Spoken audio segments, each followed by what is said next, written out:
Bismillahirrahmanirrahim. Assalamualaikum warahmatullahi taala wabarakatuh. Alhamdulillahi rabbil alamin wa sallallahu ala sayyidina Muhammadin wa ala alihi wa sahbihi wasallam, amma ba'du. Manuver kuasa hukumnya Mas Roy itu betul-betul membuat para termul kelabakan ya. Pusing mereka itu. Semua isu dibongkar kembali. Tapi saya sudah lama absen melihat termul konvensional hadir di acara TV ya. Entah terakhir kali saya lihat Andi Azwan kapan ya. Yang bukan Andi ternyata itu ya. Kemudian Ade Darmawan. Udah lama sekali saya gak melihat yang bersangkutan. Karena sekarang yang banyak tampil di TV ya pengacaranya Jokowi, Firmanto, ya Rifai. Tapi bagus.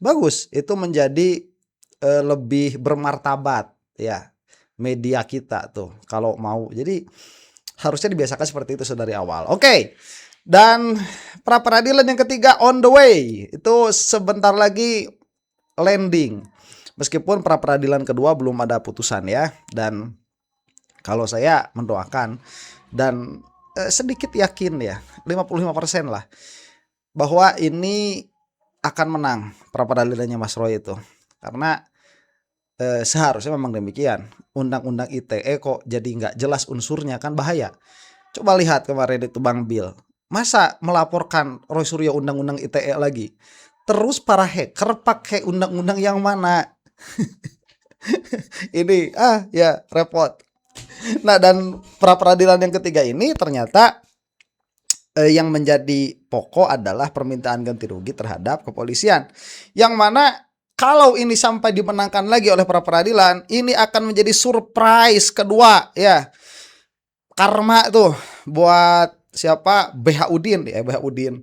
BH Udi. BH 52M itu akan menjadi karma tersendiri. Di Islam tidak ada karma Iya, tapi ada azab yang disegerakan. Ya, itu kalau penamaan bebas, penamaan itu tidak menjadi masalah. Baik.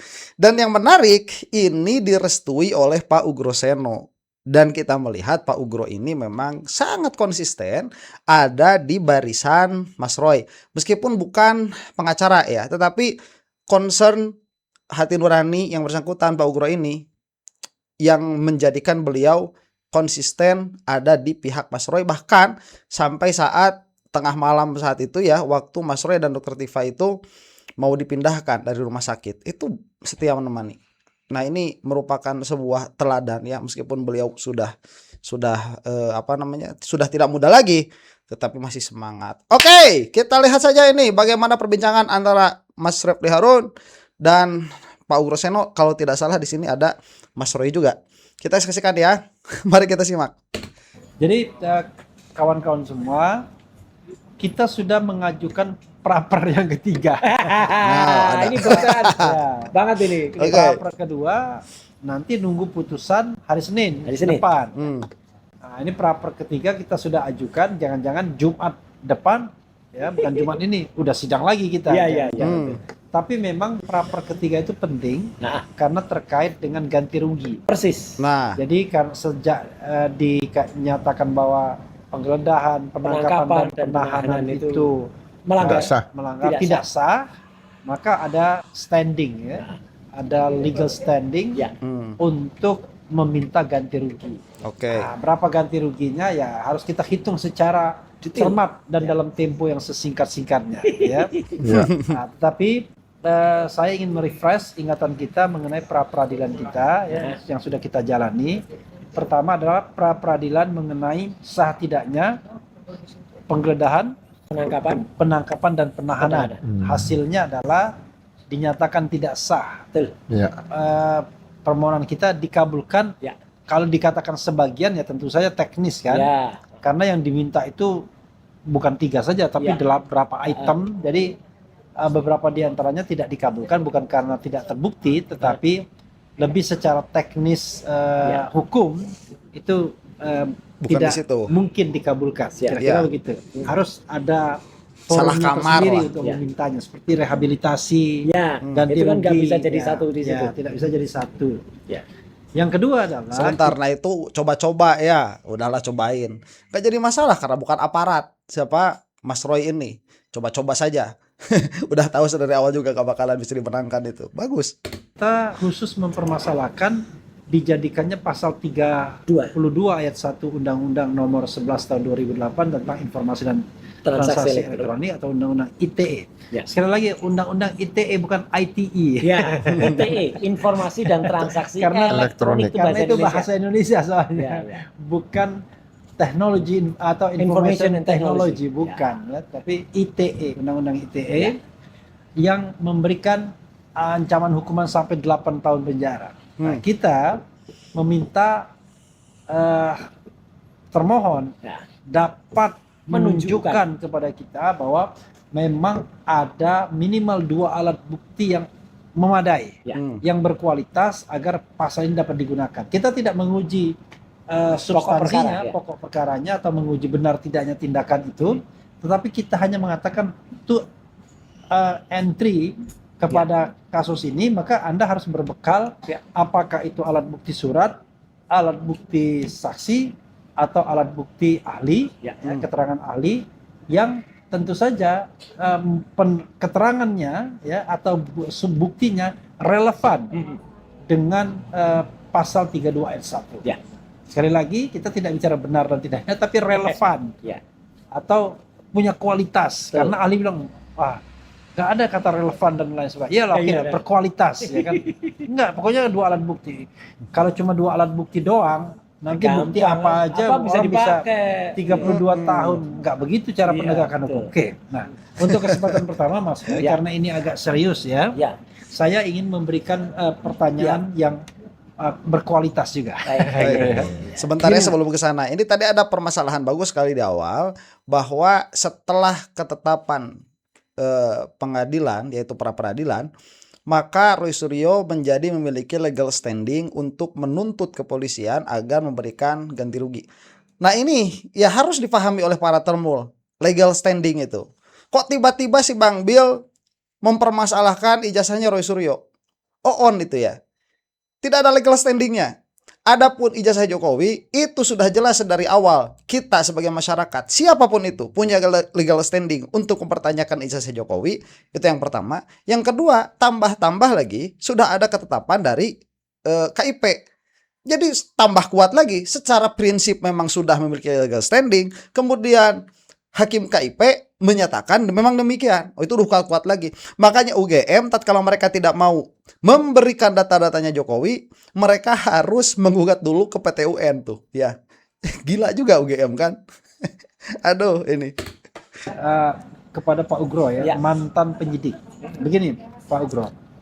Tadi dalam sidang pra peradilan seolah-olah ahli itu mengatakan bahwa minimal 2 alat bukti yang kalau 2 alat bukti terpenuhi ya go ahead. Soal kualitas, soal relevansi nanti di pokok perkara. Saya malah berpikir begini, kalau begitu enak sekali ya. Menersangkakan orang dengan bukti apapun, ya kan? Nggak peduli kualitasnya benar atau tidak. Padahal dalam penersangkaan menggunakan pasal 32 ayat 1 Undang-Undang ITE, di mana undang-undang itu mengatakan ada barang setiap orang yang siapapun yang kemudian melakukan perusakan dokumen, menambah, mengurangi, mentransmisikan, itu diancam hukuman 8 tahun penjara. Kalau begitu mudah sekali. Yang penting katanya sudah nanti soal terbukti atau tidak kan di pengadilan. Masih ada asas praduga tak bersalah. Kacau. Dia pikir menjadi terlapor, tersangka itu enak, apalagi tersangka dengan ancaman untuk ditahan. Entah itu berapa bulan, kan ada hitungan berapa hari di penyidik, berapa hari di kejaksaan, berapa hari di pengadilan untuk kemudian bisa seseorang ditahan sebelum kasus itu selesai. Silakan Pak Ugro, sebagai mantan penyidik, apa pertanggungjawaban Pak Ugro? Iya, jadi saya melihat ahli yang dari dosen perguruan tinggi mana, dari luar Jakarta lah ya. Riau. Jadi saya sebagai mantan penyidik ya. Iya. Jadi tidak pernah berpikir minimal 2 alat bukti. Oke. Kita maksimalkan aja alat bukti. Kenapa harus pakai minimal? Minimal itu kalau memang benar-benar sulit, itu bisa capai minimal 2 alat bukti. Tapi kalau misalnya bisa lebih dari 2 alat bukti kan ya, Bagus. ya kecuali di KUHP Undang-Undang 881 ditulis maksimal seperti itu ya. Jadi ya terus dikatakan bahwa tidak perlu urut. Ada pasal 184 itu ada keterangan saksi, keterangan ahli, surat, petunjuk, keterangan terdakwa. Keterangan terdakwa itu kan terdakwa berhak diam. Ya. Berarti harusnya ada 4. Iya. Nah, 4 yang nomor 4 itu petunjuk. Petunjuk ini berarti berkaitan dengan surat, berkaitan dengan keterangan saksi. Iya. Ya kan? Keterangan ahli nggak mungkin ada petunjuk itu Iya, susah ya. baru di pengadilan juga dapatnya Iya. itu.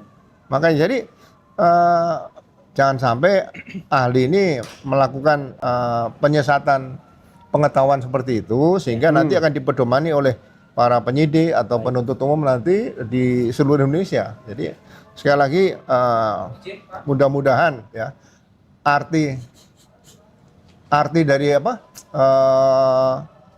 mengenai minimal 2 alat bukti itu jangan diartikan sekali lagi cukup 2 alat bukti. Oke. Ya, seperti itu. Jadi minimal itu berarti kalau bisa ya diusahakan lebih dari seperti itu. Ya.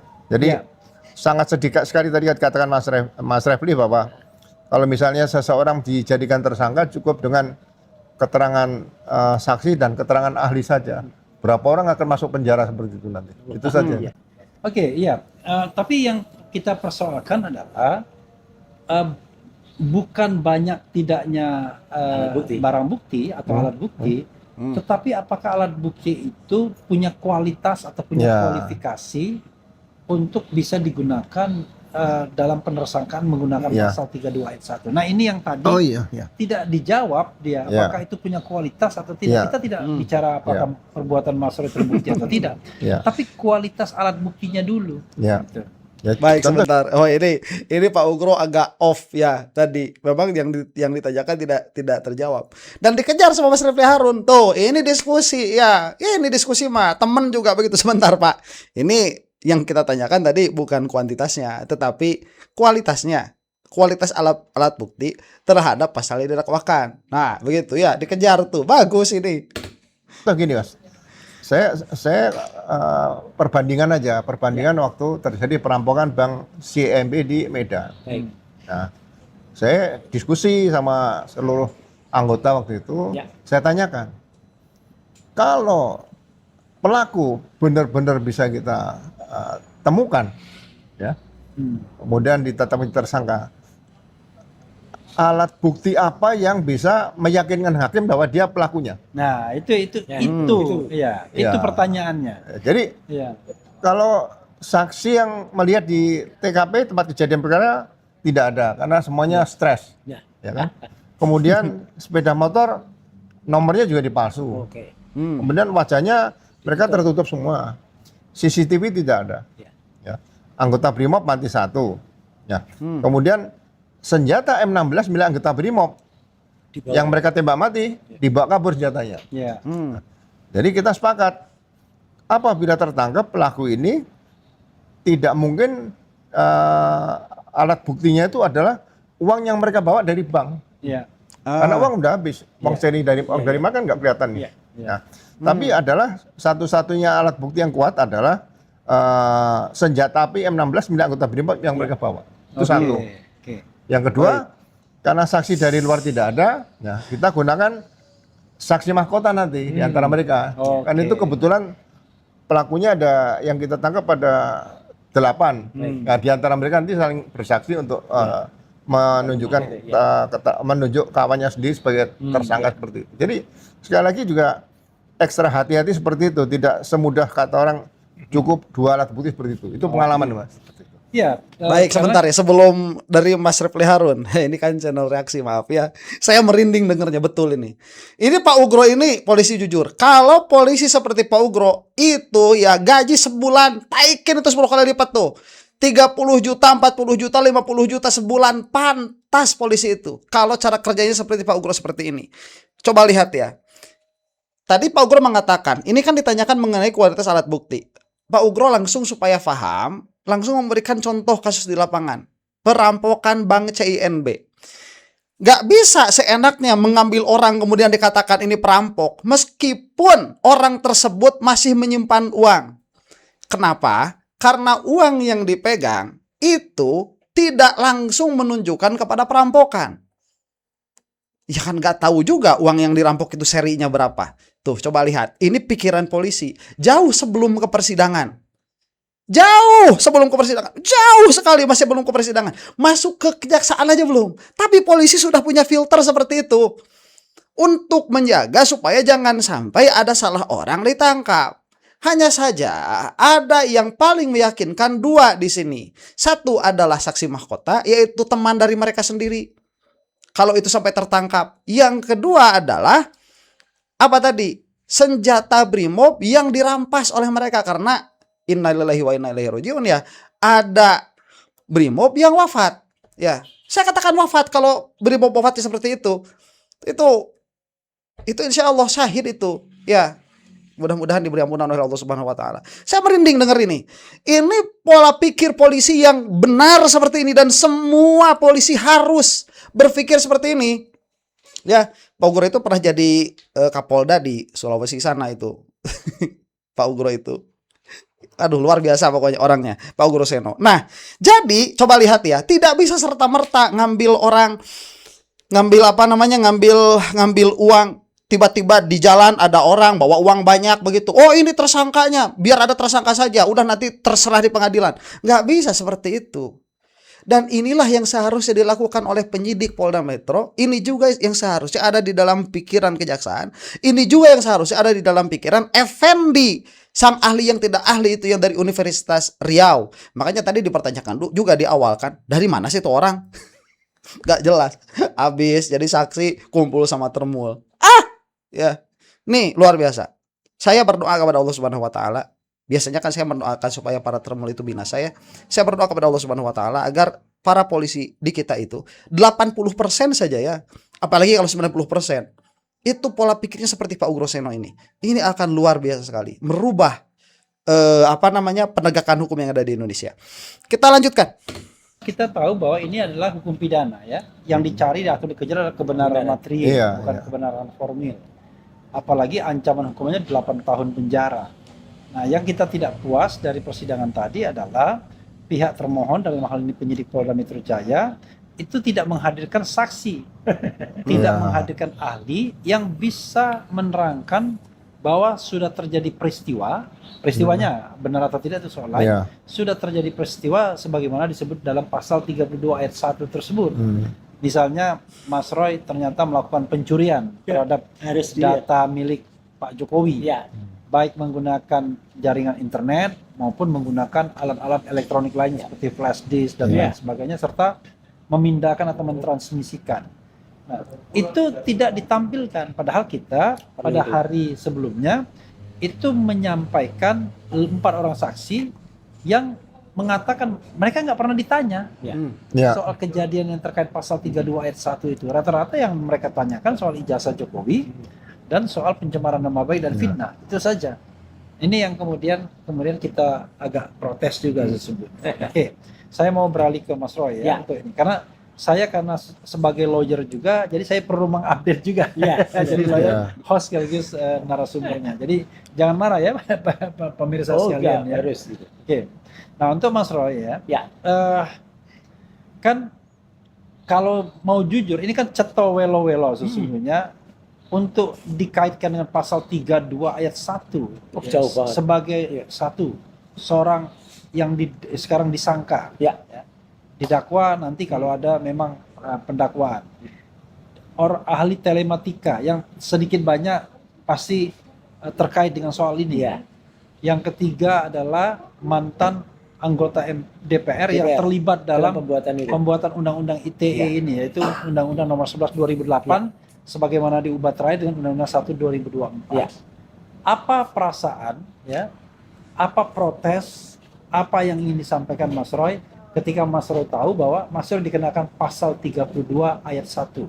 Ya, ini kan ironis sekali ya. Artinya apa yang terjadi ini kan betul tadi Mas Rawi mengatakan semenjak tahun 2003 ya, jadi sebelum ada undang-undang ITE itu dibuat ya, atau sebenarnya hanya dibuat tapi dirancang sebenarnya sudah ada. Karena undang-undang ITE dulu, sekali lagi pemirsa, itu kan keterpaksaan harus membuat undang-undang ITE itu karena waktu itu kita kena hacking ya di situs KPU waktu itu di tahun 2004 ya, ketika pemilu langsung ada situs-situs yang berubah dari partai politik jadi partai jambu, partai pisang, partai anu dan lain sebagainya.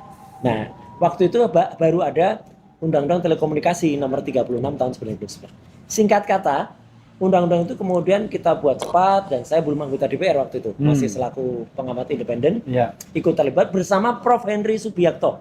Nah, jadi pendapat saya itu mirip sekali dengan Prof. Henry yang berasa sangat kesal, merasa sangat geram, karena sebenarnya tujuan undang-undang bukan untuk itu. Ibaratnya kita buat pintu di rumah kita untuk kita, tapi ternyata pintu itu jadi yang lewat ayam-ayam semua gitu loh. Jadi bukan tujuannya pintu itu dibuat. Pintu itu untuk manusia, tapi yang lewat hewan. Nah, betul. Ini juga Undang-Undang ITE itu dibuat untuk kejahatan yang namanya dua hal, computer crime dan computer related crime. Computer crime itu kejahatan terjadi dalam komputer. Belum tentu kita lihat secara fisik kejahatannya. Karena misalnya kita mengcopy data, kita merusak data itu, kita modifikasi, kita kembalikan lagi. Nah, itu namanya computer crime. Tapi kalau computer related crime, artinya komputer yang terlibat dalam sebuah kejahatan. Misalnya ada gambar fisik, diedit pakai komputer, kemudian dilakukan lagi. Nah, itu computer related crime. Salah satu termasuk computer crime yang kemudian menjadi nafas dari Undang-Undang nomor 11 tahun 2008, pasal 32 dan juga 35. Ini adalah kalau ada seseorang melakukan transfer uang. Itu tidak nampak uangnya, tapi faktanya ada. Saya transfer 10 juta ke Mas Refli, tapi saya edit menjadi 100 juta. Mengedit dan lain sebagainya, kemudian saya melakukan itu tuh bisa kena 32. Tapi kemudian memastikan kalau hasil editan itu menjadi seolah-olah orisinal, seolah-olah otentik, itu yang kena pasal 35. Jadi ini adalah kejahatan yang murni terjadi dalam sistem komputer. Hacking, kemudian modifying, kemudian setelah itu ada downloading, uploading, itu semua terjadi di komputer. Bukan kemudian secara fisik dikaitkan dengan misalnya seseorang, ya, yang kemudian di salah satu acara televisi lagi. Jadi acara televisi kan yang posting juga siapa? Stasiun TV-nya, ya. Dan kemudian ngomong, dan setelah bicara di situ, kemudian omongan kita tentang satu analisis data. Yang analisis itu datanya yang asli tidak rusak. Itulah buktinya, Mas Refli, Pak Ugro, Hakim Tunggal kemarin di Pengadilan di Jakarta Selatan itu sebenarnya sangat cerdas. Ya, Pak Iketut Darpana itu meminta supaya Twitternya atau X-nya, unggahannya Dian Sandi itu coba ditampilkan. Jangan yang ditampilkan dalam bentuk print out. Itu kan kemarin bilang gitu. Bagus itu. Itu artinya apa? Karena dalam pasal 5 ayat 1 Undang-Undang ITE, sesuatu itu tidak boleh hanya data elektronik itu meskipun diakui sebagai sebuah bukti yang sah, tapi dia di naskah akademiknya itu tetap bisa diakses, bisa dilihat. Makanya kemarin ketika X-nya Dian Sandi pada tanggal 1 April 2025 yang lalu, ketika dia nulis biar kalian tenang lebarannya, ini saya upload ijazah Jokowi yang asli. Nah, itu adalah data yang benar-benar data elektronik. Dan itu ternyata pakai komputer, ya, PNJS Pengadilan Negeri Jakarta Selatan bisa dibuka. Jadi linknya itu benar, kemudian kita klik terbuka. Nah, kalau itu tidak hanya ada yang dirubah, screenshot, maaf, itu belum tentu bisa jadi alat bukti. Nah, apalagi saya kebetulan ada juga tadi Mas Refli dan Pak Ugro, ternyata ahli yang katanya ahli yang dari Universitas Riau tadi katanya, itu ternyata tidak mengerti esensi yang namanya data elektronik itu apa, dia sendiri nggak ngerti. Dia bilang ngelasnya, saya kan pengamat hukum. Pengamat hukum itu justru ngerti hukum, bukan kita ngerti teknisnya di ITE-nya, tapi mengerti hukum ITE. Artinya hukum ketika undang-undang ITE itu dibuat.